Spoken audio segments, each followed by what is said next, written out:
On the ninth day of nature, my true love sent to me 9 seeds of sprouting, 8 stars twinkling, 7 rainbow colors, 6 sets of footprints, 5, 4 clouds are spotted, 3 mindful minutes, 2 brisk walks, and a nice bracing cup of tea. Having plants in our house has shown to improve our mental and physical well-being.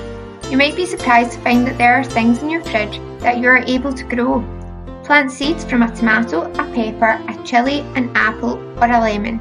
Or try to sprout carrot tops, spring onions or celery.